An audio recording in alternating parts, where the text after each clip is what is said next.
are these people? Now, before we get to lightning round, there's one more subject I wanted to get to, and that's Mahmoud Khalil.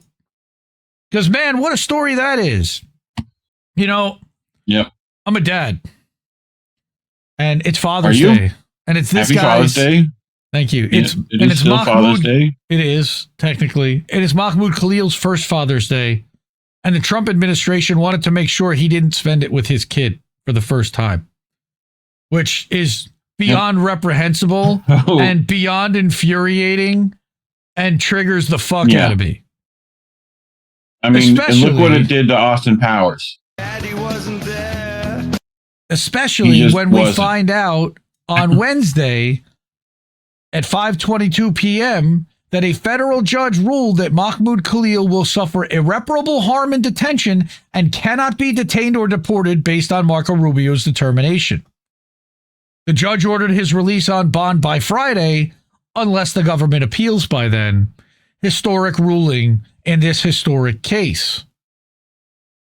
But not so fast, my friend. We were all celebrating. Like, yes, Kilmar Abrego Garcia got sent back to stand trial for some other trumped up bullshit charge that they made up for him. And they want to do the same thing to Mahmoud Khalil. What a pun.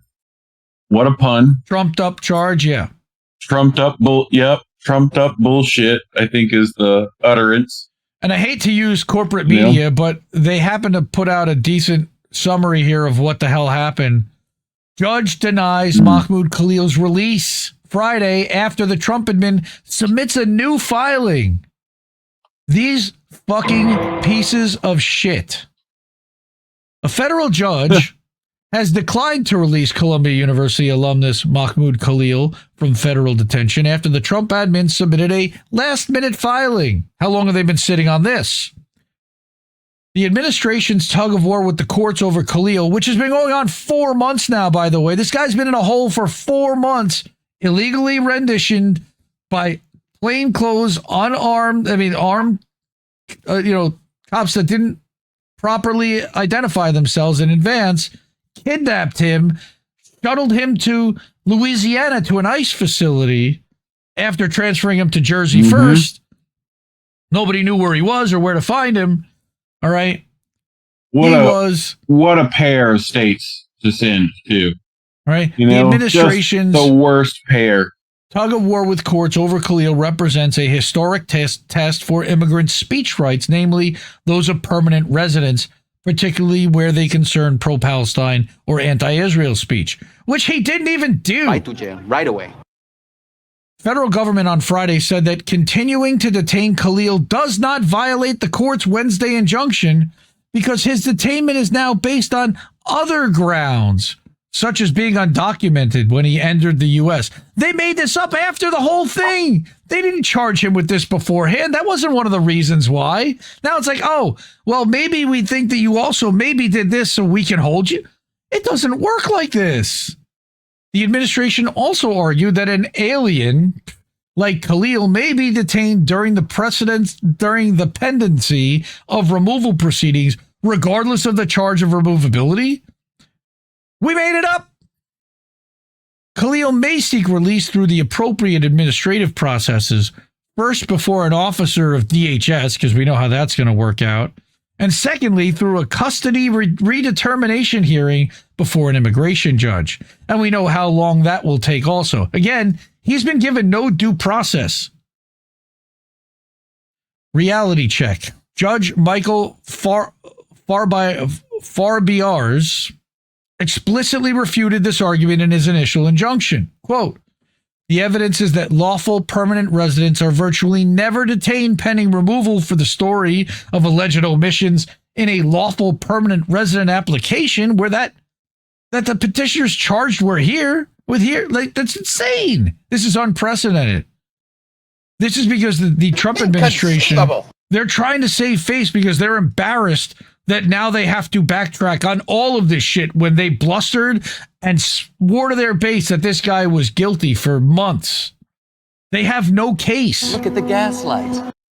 It strongly suggests that the Secretary of State's determination that drives the petitioner's ongoing detention, not the other charge against him. Huh. Despite the judge's refutal, he ruled that Khalil's preliminary injunction didn't ask the court technically to block him from being detained on other grounds. Because nobody could have seen that the government was going to do this. The judge also suggested that Khalil to seek for release through a bail application to the immigration judge. Yeah, good luck with that.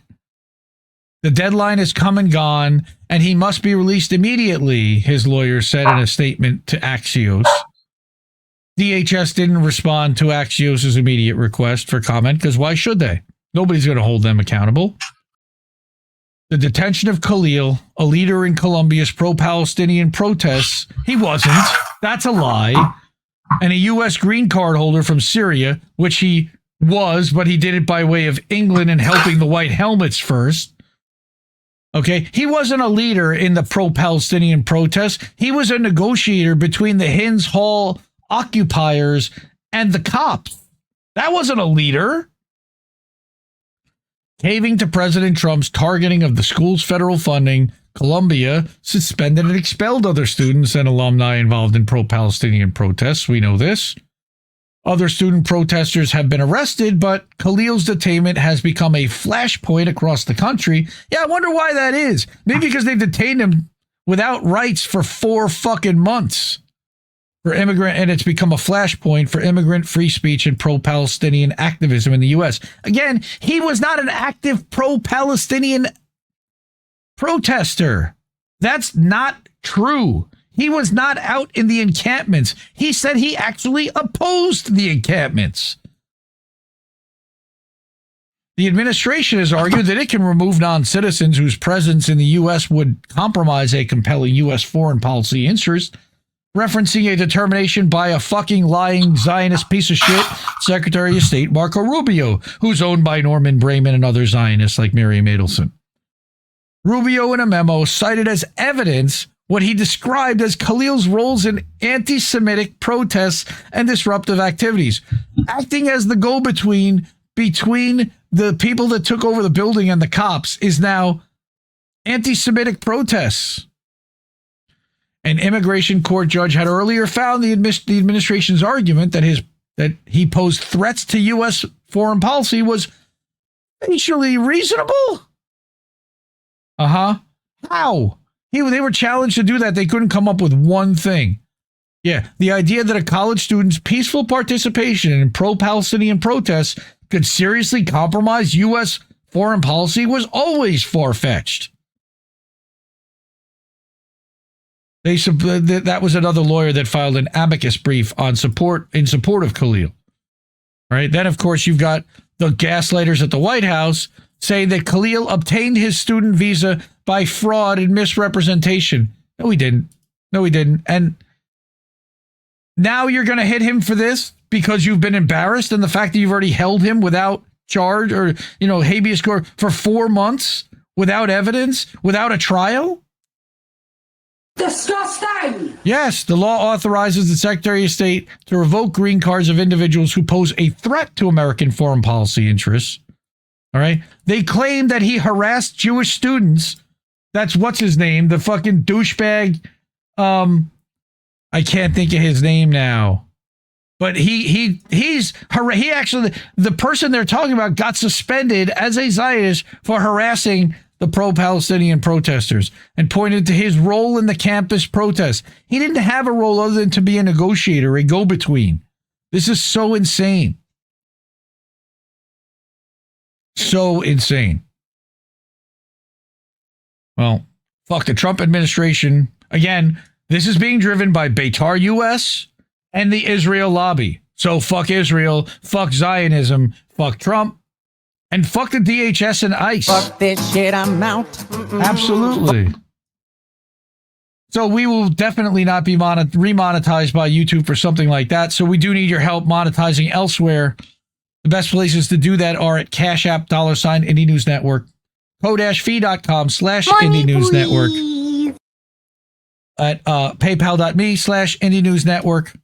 You can do it at indienewsnow.com and go to keep the news free. And we can also do it over at the Substacks at IndieMediaToday.com and INNNewsletter.com. You see all those up there. I love you all. Keep independent media free and support independent media because we need it more than ever, fam. Thanks. Bye-bye! Bye-bye, Israel! Mwah. Ciao, baby.